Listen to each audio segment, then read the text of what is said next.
Bueno, pues qué gusto poder estar juntos nuevamente en este tiempo de aprendizaje.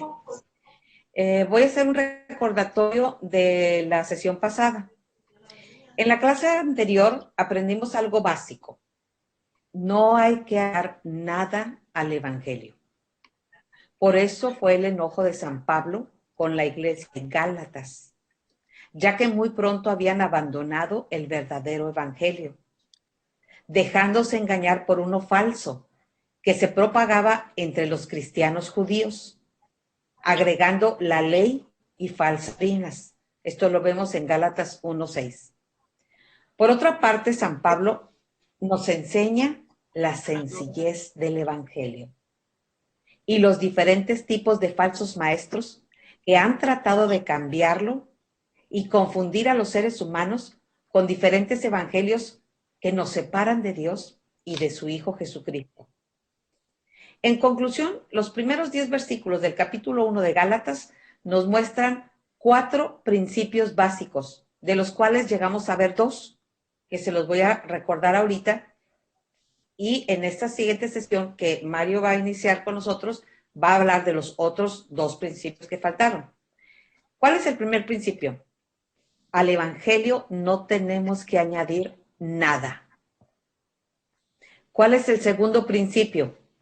Pervertir el Evangelio de Cristo es algo muy serio. En esta clase, Mario va a compartir con nosotros el tercer y cuarto principio.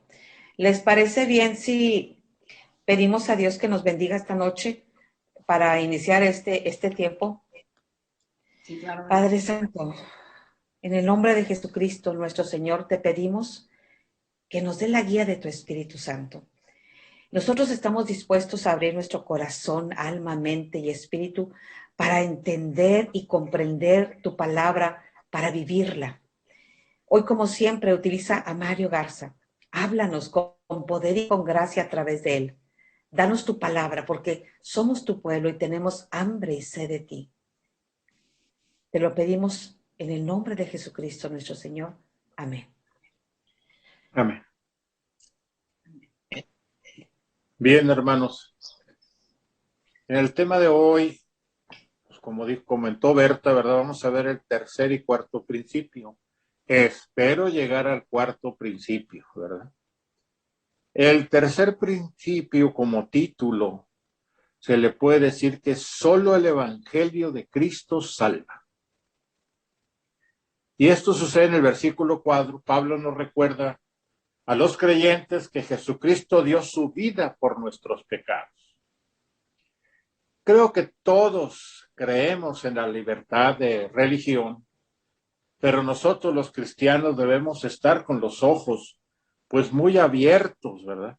Porque hoy sabemos que no todas las religiones, hermanos, son verdaderas. Y cada quien defendemos el derecho, o hemos defendido el derecho de cada persona de adorar según su credo y su voluntad. Es por eso que unos adoran estatuas e imágenes, otros adoran a la muerte, otros adoran a los espíritus malos. Y esto ha sido gran controversia en la iglesia, porque mientras estamos nosotros luchando, cada uno por su religión y su doctrina, no recordamos algo muy importante, que todos, no importa qué estemos defendiendo, todos salimos de donde mismo, ¿verdad? Todos. Si pensamos desde el principio, ¿verdad? Y pensamos en Lutero, por ejemplo.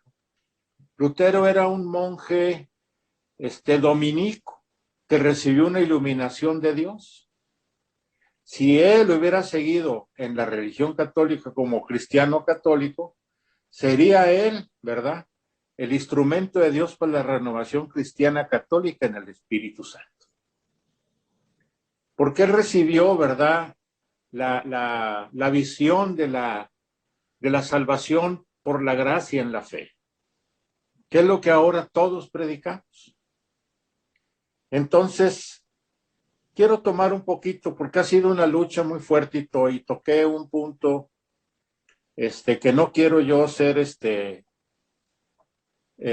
¿cómo les diré? No quiero ser abrupto en esta cosa, sino más bien me gustaría explicarlo desde sus bases para que entendamos, ¿verdad? La cuestión de que unos adoramos, ¿verdad?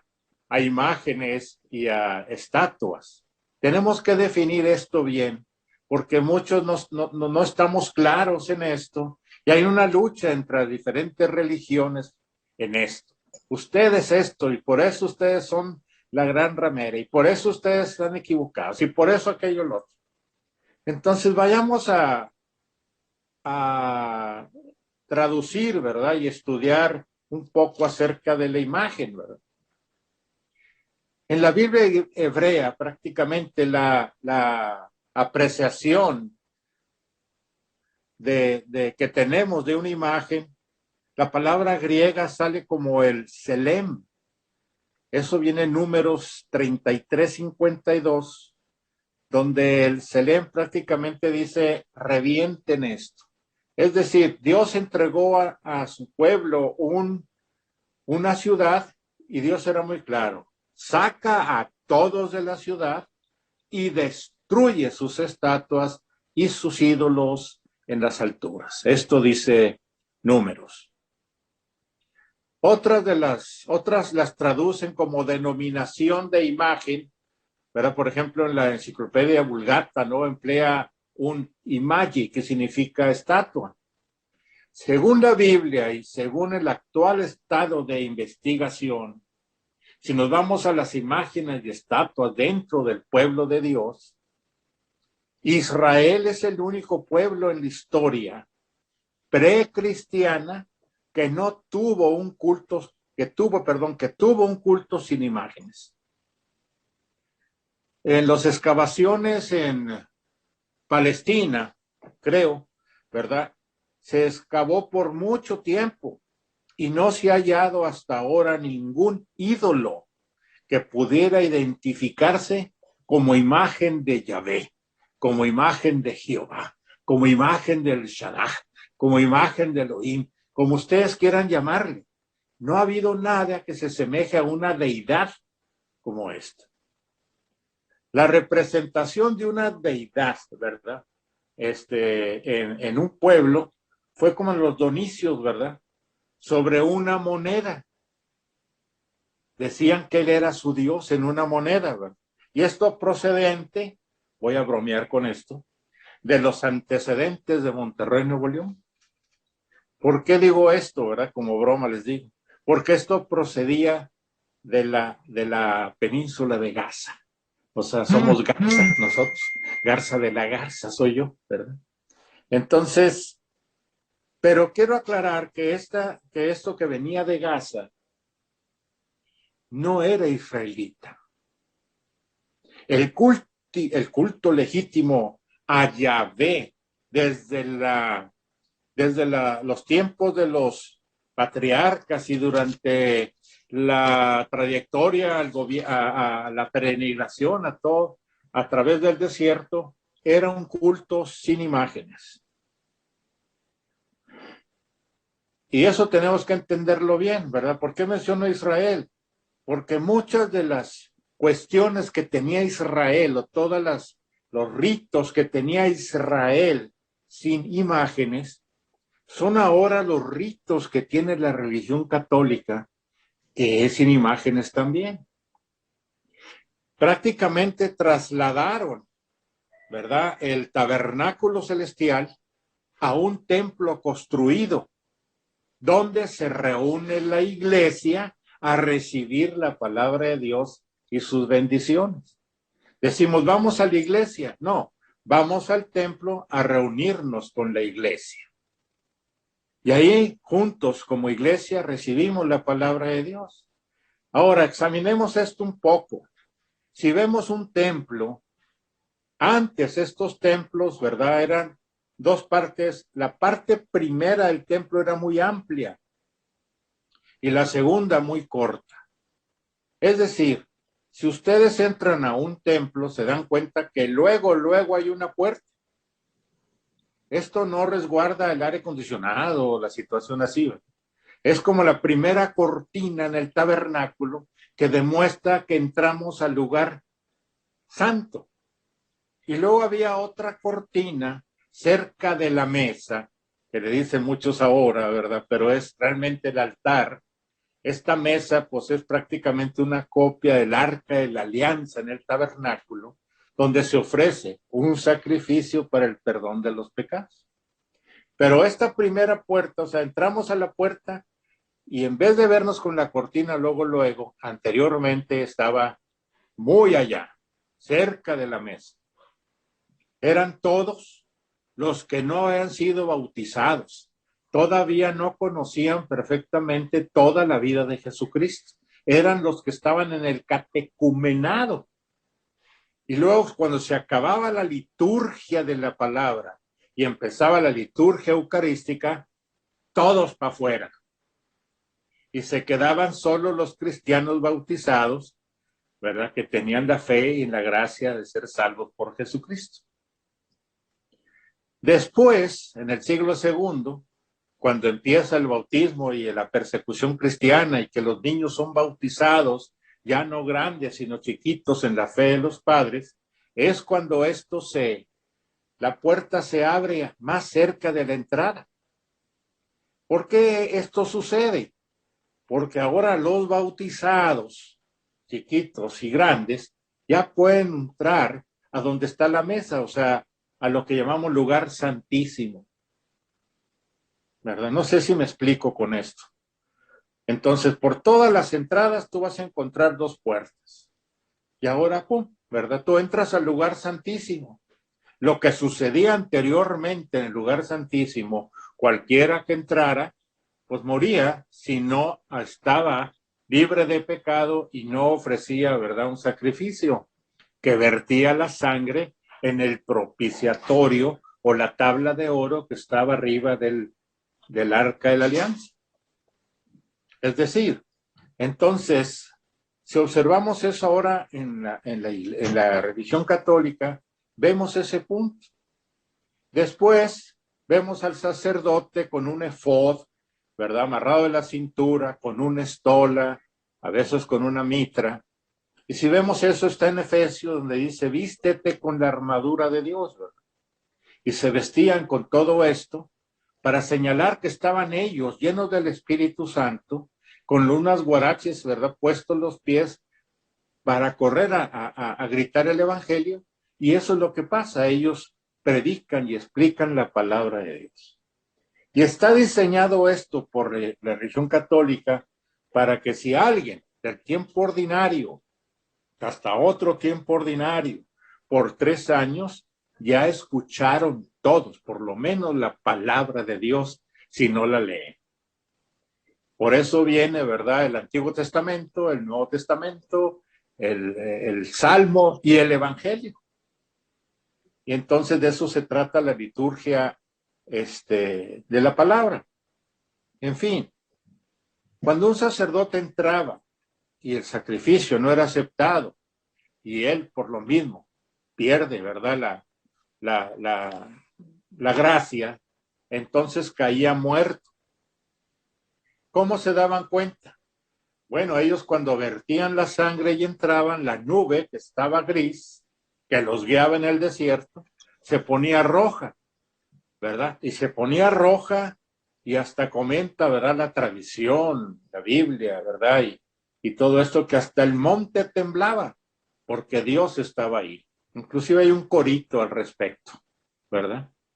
Entonces, mientras la nube no está roja, pues entonces todos se podían acercar al tabernáculo con confianza. Cuando la nube estaba gris, o sea, no estaba Dios, ¿verdad?, conforme con el sacrificio, cualquiera que se acercaba a 200 metros caía muerto por el pecado. Entonces, la presencia de Dios en el arca de la alianza era muy importante en este lugar santísimo. Ahora, ¿verdad?, después de que vieron que este sacerdote muere y lo tenían que sacar, ¿verdad?, después de que otro sacerdote de la tribu de Leví, encargado de esto, ¿verdad?, sacrificara más cosas, más animalitos y todo, él, si Dios aceptaba, podía sacar al sacerdote muerto. Por eso inventaron ellos algo. Dijeron, pongamos en el efod, a mero abajo, en sus pies, campanitas, ¿verdad? Y una cuerda a su cintura. Entra, y si este cae muerto, vamos a oír las campanitas y lo podemos sacar arrastrando, ¿verdad? Con una cuerda. Cuando se está consagrando actualmente, ¿verdad? En el templo, se está consagrando y todos nos hincamos y se oyen las campanitas. Eso significa que estamos dentro de la presencia máxima de Dios, aún en pecado, pero no morimos. Muy poca gente entiende esto. ¿Por qué no morimos?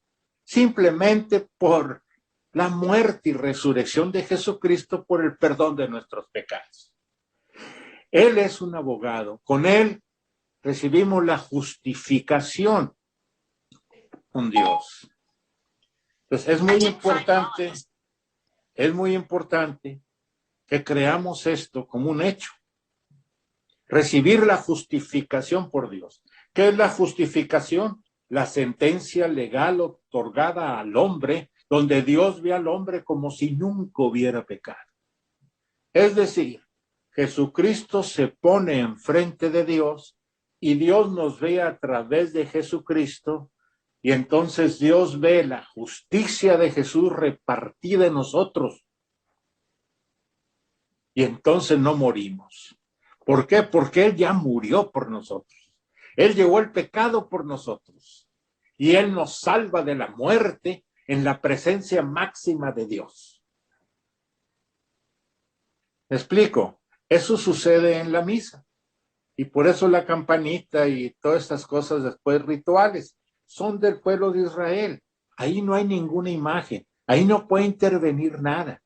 Solamente la fe de la misma iglesia, aceptando la presencia de Dios, ¿verdad? Y aceptando que gracias a Jesús encontramos la salvación. Eso es acerca de nuestra imagen, ¿verdad? Ahora, recuerden que nosotros fuimos, ¿verdad?, creados a la imagen y semejanza de Dios. Según la doctrina bíblica, acerca de la semejanza del hombre con Dios, es muy fundamental. En los escritos, por ejemplo, yo estuve leyendo los escritos de Irineo en sus estudios en el Génesis, nos dice que no confundamos imagen y semejanza como una fórmula que existe en una cuestión doble, es decir, imagen como una cosa natural y semejanza como una cosa espiritual. Nada de eso. Él nos aclara simplemente, ¿verdad?, que la imagen es, pues, ¿cómo les diré? Pues que significa primeramente que el hombre es semejante a Dios, es decir, que esto se reconoce como al hombre como una copia de Dios. Esto explica San Irineo. Y esto lo compara San Irineo con la comparación de la creación de Dios a la imagen y semejanza de Adán. Y luego podemos ver que es la misma cosa cuando se dice lo mismo del hijo de Adán, porque dice, Adán engendró a su hijo a su imagen y semejanza. Entonces es la misma cosa, es una sola cosa, somos copia de Dios. Por eso fuimos diseñados, hermanos, para expresar la gloria de Dios. Fuimos diseñados para ser luz del mundo. Fuimos diseñados para llegar al cielo. Entonces, bajo estas bases de imagen, Dios nos da un mandato, ¿verdad? ¿Cuál mandato?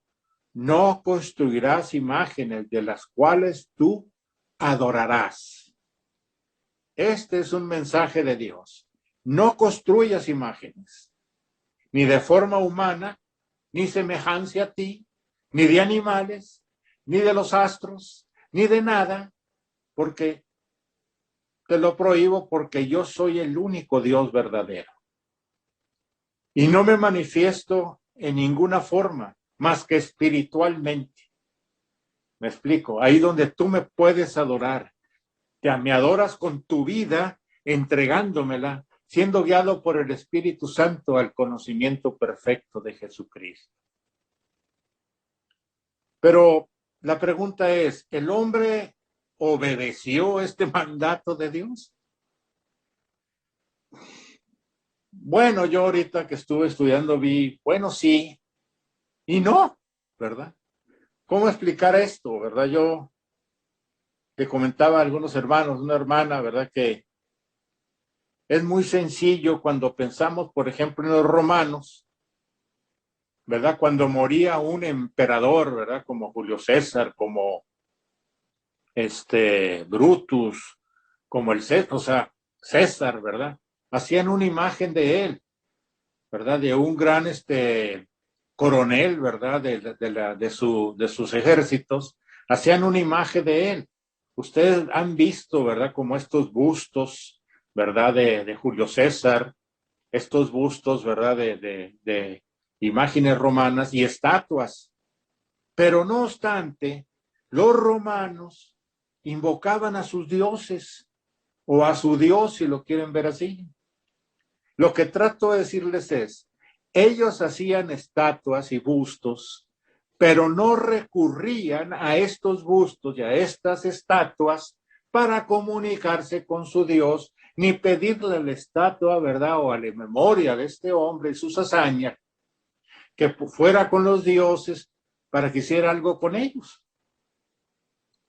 Es muy sencillo, ¿verdad? Ellos veneraban estas estatuas y respetaban la memoria de estos hombres. ¿Me explico?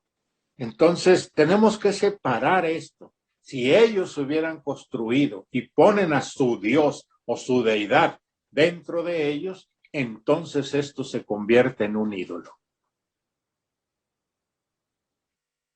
Otras cosas, por ejemplo, cuando la iglesia, ¿verdad? O la religión católica le pidió a Miguel Ángel, ¿verdad? Que pintara o que adornara, ¿verdad? La Capilla Sistina. Miguel Ángel, ¿verdad? Puso los momentos más importantes de la historia. Por ejemplo, construyó la Piedad. La Piedad es la imagen que ustedes han visto de María, ¿verdad? Recibiendo a Jesús abajo de la cruz, donde dice Dios, aquí está tú. Dice, madre, aquí tienes a tu hijo. Y la madre entregando a su hijo como redención para los hombres. También hizo el David y también hizo el Moisés. Y cuando vemos a estas imágenes y vamos hasta Europa, ¿verdad? Y allá, y vamos al David, ¿verdad? Y vamos a ver a Moisés y ahí andamos de turistas, ¿verdad? Cuando vemos al David, dicen, ¿quién es David? Entonces hay gente que nos puede explicar, si no conocemos esta historia, aunque es muy, muy raro que nadie conozca la vida de David o de Moisés, nos dicen que era un pastor, ¿verdad? Que tenía toda la confianza puesta en el Dios de los dioses. Y se enojaba cuando alguien hablaba mal de él. Y el ejemplo, pues, es Goliat, ¿verdad? Vence a Goliat y esa es la historia. Y Moisés, bueno, toda su trayectoria en el desierto y demás, eso nos recuerda. Pero la gente los ve allá, una estatua, pero no hay una deidad en ella, o sea, Dios no está ahí, entonces no la adoran, nada más recuerdan sus hazañas. Espero estarme explicando, ¿verdad? Entonces,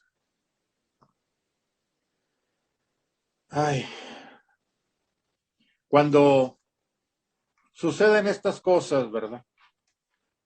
Son como las hazañas de estos grandes hombres que no podemos tampoco eliminar estas hazañas de Moisés, por ejemplo, y de David, que fueron guiados por Dios para las victorias que tuvieron. Y todos nosotros, ¿verdad? Y todos nosotros creemos, ¿verdad? Prácticamente en esta obra de Dios en esos hombres. También Miguel Ángel, ¿verdad? Si ustedes se acuerdan, decoró toda la Capilla Sistina desde el año 1536 a 1541, algo así. Pero terminando todo, llegó el Papa Clemente VII y Pablo, no es Pablo, sino como Paulo III, y vieron que faltaba algo. Y le pidieron a Miguel Ángel que pusiera en la pared atrás del altar el juicio de Dios. Entonces yo cuando pasó esto lo estuve leyendo, simplemente me expliqué por qué le pidieron estos santos padres a Miguel Ángel terminaran precisamente el juicio.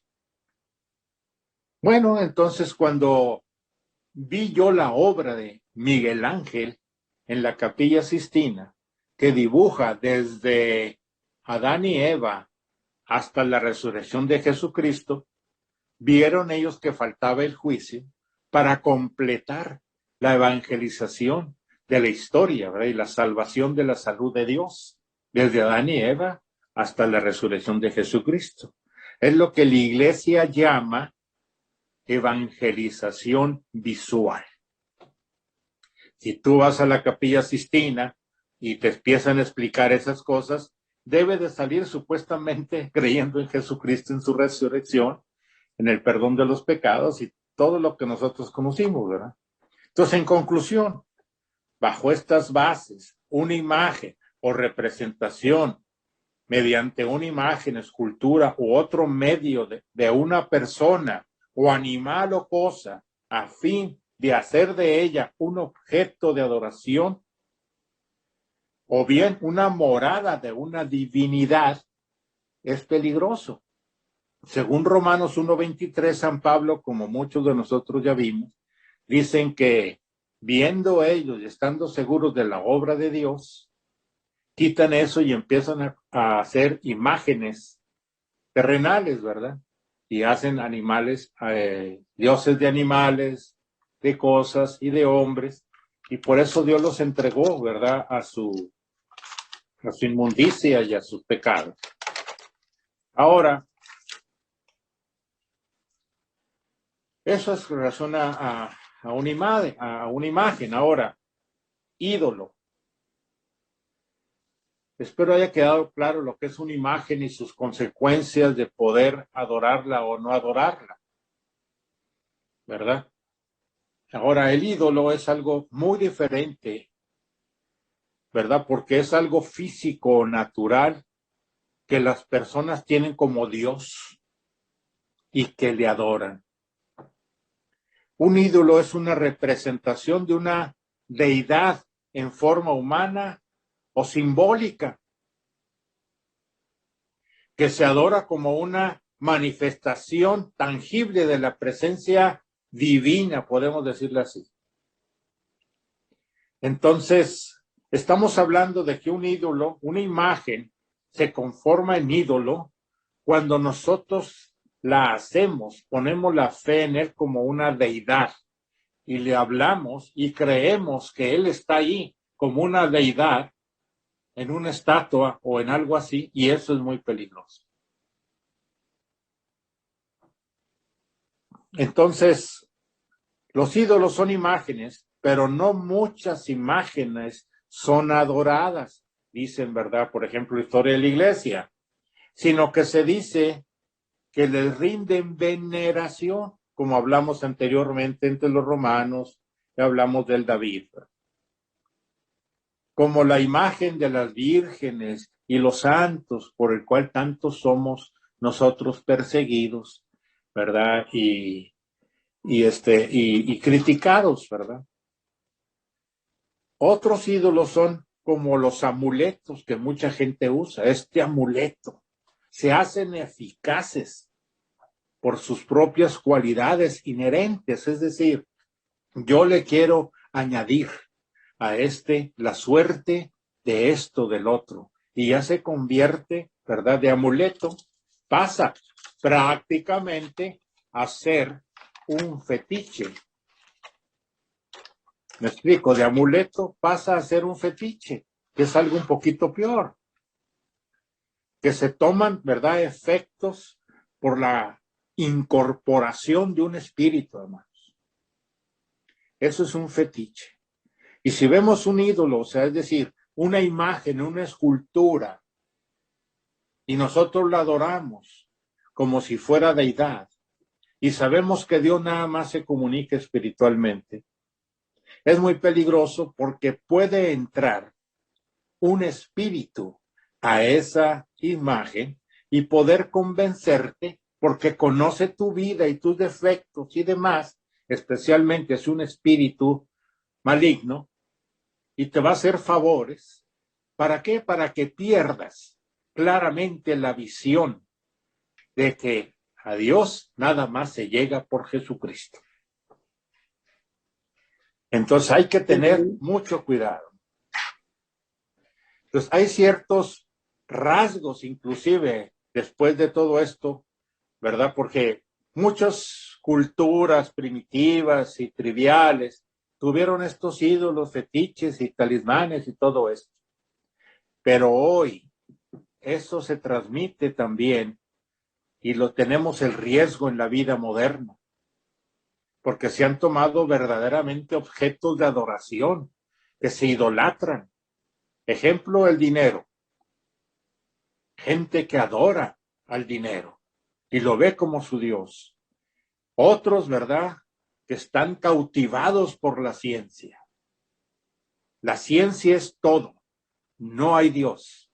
La ciencia lo demuestra, aunque es imposible demostrar científicamente la existencia de Dios o que existe o no existe, porque no hay una fórmula matemática o existente que se pueda decir espiritual.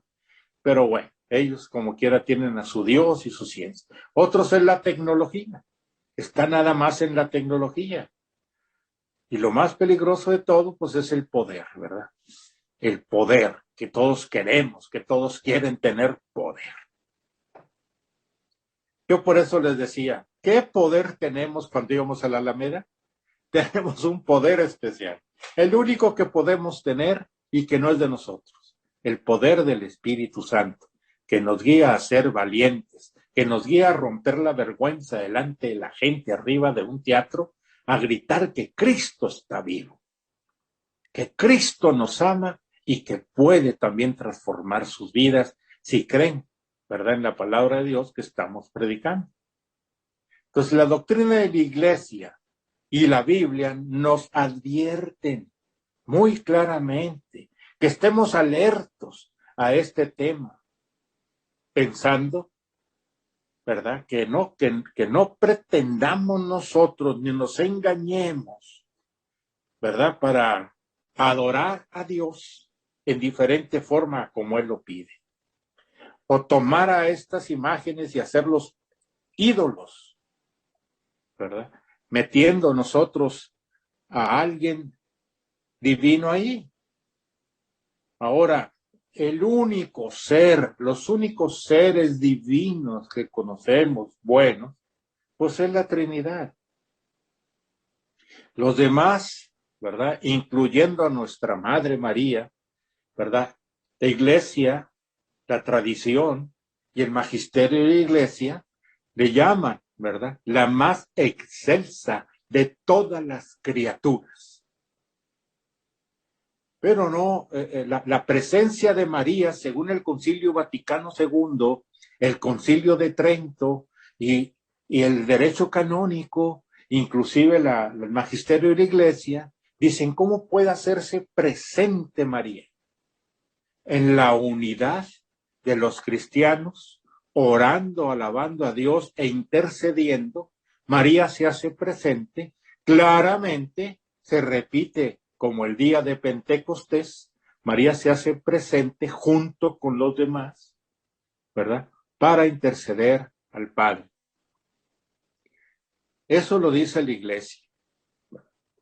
Ahora, es muy difícil pensar que estamos, ¿verdad?, adorando y venerando al mismo tiempo. Tenemos que tener mucho cuidado. Entonces nos podemos confundir en esta área. Yo se los dejo ahí, ¿verdad? Para que, o sea, todos, yo tengo, miren aquí atrás, tengo esta imagen, ¿verdad? En mi nuevo estudio. Es un Cristo que mi papá y yo hicimos. Papá quería hablar de Dios en sus obras.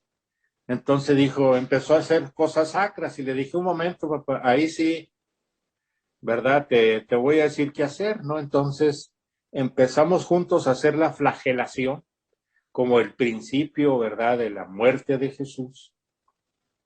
Hicimos un Cristo todo flagelado y luego un Cristo crucificado totalmente lleno de llagas, ¿verdad? Y lleno de llagas y lleno de sangre por todos lados, porque cuando lo terminamos le dije, papá, ese no está muy entero. Y mira lo que dice la Biblia, que fue desfigurado de los hombres su parecer por el trato brutal al que fue sometido. Entonces empezamos a navajearlo, ¿verdad? Que se vea más real. Dijo, después, ¿cómo resucitó, hijo? Como el que está aquí atrás, que es el que yo tengo, ¿verdad? Cristo sacerdote. Jesús no está colgado en la cruz.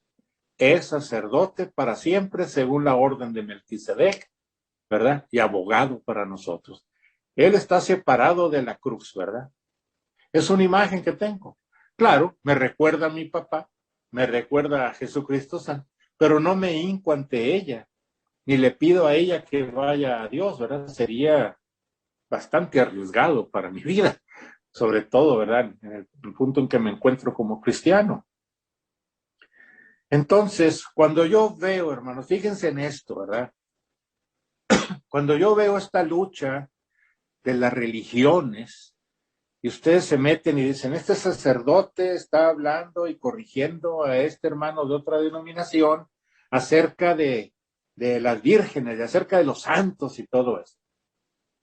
Y yo veo a este hermano evangélico, bautista, ¿verdad? Presbiteriano, no sé, ¿verdad? Metodista, que dice que ellos están mal. Yo cuando observo que están predicando estos hermanos, los neófitos o recién nacidos en otras iglesias, empiezan a predicar que estamos malos de otra religión por adorar o venerar estas imágenes, yo pienso, gracias Señor por esta persona. Porque al conocerte a ti, se le reveló que debe de seguirte nada más a ti y no a las imágenes, ni a las, ¿verdad? Ni a los ídolos. Entonces él vivió esa experiencia y él fue liberado de esa experiencia. Entonces por eso lo grita con desesperación, cuidado, cuidado, cuidado. Y yo lo celebro, le agradezco a Dios por esa vida. Pero nosotros que hemos conocido a Jesucristo dentro de la religión católica y nos llamamos ahora cristianos católicos, podemos celebrar también que Dios nos guiará a la verdad completa para estar seguros de lo que estamos haciendo sobre las imágenes, ¿verdad? Y sobre nuestra vida en otros ídolos que podamos tener peor que las imágenes, ¿verdad? Un ser querido, nosotros mismos, ¿verdad? Decimos, ay, te adoro, le decimos a otra persona, ¿verdad? Por alguna circunstancia, como decirle, eres mi ídolo. Lógicamente no le rezamos a él ni nada, es un afecto de cariño, pero tenemos que tener cuidado con esto, ¿verdad? Eso sí, hermano, en una cosa nos van a criticar toda la vida, vamos a ser juzgados toda la vida, los que somos cristianos católicos, porque somos idólatras en una cosa, que es muy difícil que nos quitemos. El hombre construye el pan y construye el vino. En estos dos elementos, cuando se consagran, creemos que ahí está la máxima presencia de Dios, el cuerpo y la sangre de Cristo. Estos elementos, ahora sí, por nuestra fe y por nuestra tradición y en obediencia a Cristo de que el que coma mi carne y mi sangre verá el reino de Dios, en esa fe nos acercamos y decimos, delante de eso nos hincamos y decimos, Señor, tú eres mi Señor y mi Dios. Ahí sí que nos critique, ¿verdad? Pero, ¿qué estamos idolatrando en estas dos cosas que hace el hombre? Una presencia máxima de Dios real, definitiva, absoluta, ¿verdad? Que por medio de la comunión de todos estos santos que estamos reunidos como iglesia, nos edifica, nos cambia, nos transforma, nos lleva a estar en gracia y a caminar diferente en medio de un mundo que está lleno de maldad, que está lleno de verdad de tantas cosas que ha tomado el Satanás, ¿verdad? Y que ha retirado a Dios de toda la sociedad, escuelas, gobierno, persona, todo. Entonces, esta acción de gracias que tenemos nosotros como la charistía, que es la presencia de Dios, y gracias, ¿verdad? Eso, no morimos cuando oímos las campanitas. Necesitamos ser agradecidos y en ahí volver a renovar nuestra conversión a Jesucristo. ¿Por qué? Porque eso se trata. Mientras todos tengamos un mismo principio, hermanos, es decir, ¿verdad? Mientras este hermano que está predicando que es malo los ídolos, pero él tiene a Cristo en su corazón igual que yo. Yo recuerdo decía, creo que a Mari y a Berta, que recordaba un himnito, ¿verdad? Que decía, no importa de dónde tú vengas, si detrás del Calvario tú estás. No me importa tu denominación, no me importa tu religión, no importa lo que grites contra o no contra. Si tu corazón tiene a Cristo y salvado por la muerte y resurrección de Jesucristo, es igual que el mío, tú y yo somos iglesia salvada por la salvación universal de Jesucristo. Lo demás nos separa, pero esto nos une y eso me hace tu hermano. Por eso, no importa dónde tú vengas, si detrás del Calvario tú estás. Si tu corazón es como el mío, dame la mano porque mi hermano serás. Y esto es, ¿verdad? Que no tenemos que escandalizarnos ni ofenderlos. Al contrario, celebremos la vida nueva que tienen, ¿verdad? Fueron captados por otros hermanos, ¿verdad? Y sacaron de la religión católicos nominales, creados a los pies de los padres, o católicos cristianos, pero ¿no les parece una vergüenza escuchar esto de un católico? Ellos son cristianos y yo soy católico. ¿Qué les parece esta frase? A mí me parece ofensiva, inclusive para la iglesia. ¿Cómo es posible que el católico reconozca a Cristo, a un hermano de otra denominación, pero él prefiere ser católico? Porque eso fue lo que lo salvó. O sea, esto hay que corregir, ¿verdad? Esto hay que saberlo. Y por eso nuestra misión, tanto de otras denominaciones como nosotros, cristianos católicos, nuestra misión está en la misma religión católica, decirles la verdad, como Lutero lo quería hacer. Pero pues todo se descuatrapió y Satanás se metió y destruyó toda la obra de Dios, excepto la trayectoria de la iglesia que fundó Jesucristo. Sobre esta piedra edificaré mi iglesia y nada, ni el diablo, ni nada fuerza podrá contra ella. ¿Verdad? No por eso nos podemos sentir orgullosos, porque ya soy católico y ya. Bendito Dios, ¿verdad? Pues es que, seamos católicos o no, esa es la única iglesia que ha existido, ¿verdad? Desde hace 2000 años. Es normal estar en ella, ¿verdad? Estar bien, o sea, es la única religión, pero Estar en Cristo en esa religión es muy diferente que estar en la pura religión. Y hay que cambiar eso en nuestras vidas, ¿verdad? Por eso dice claramente en el versículo 4, de esto habla San Pablo en el versículo 4, ¿verdad? Que Él nos salva. Y Él es el único camino, según San Juan 14:6, que todos sabemos. Yo soy el camino, la verdad y la vida, y nadie llega al Padre si no es por mí. Y el autor de Hechos de los Apóstoles lo confirma en Hechos 4:12. Dice, de hecho, en ningún otro hay salvación, porque no hay bajo el cielo otro nombre dado a los hombres mediante el cual podamos ser salvos. Punto. Entonces, tenemos que estar conscientes de esto. Y pues bueno, vamos a orar. Señor, te damos gracias por esta noche, por la instrucción que nos diste. Ayúdanos, Padre Santo, por la guía de tu Espíritu, a solamente adorarte a ti, Señor. Solamente seguirte a ti, Padre Santo. En la obediencia a Cristo por el Espíritu Santo. Y que se cumpla en nosotros, Señor, lo más pronto posible, lo que San Pablo dice en Gálatas 2:20. Ya no soy yo el que vive, sino es Cristo el que vive en mí. Y ahora lo que vivo en la carne, lo vivo en la fe del Hijo de Dios, que me amó y se entregó a sí mismo por mí.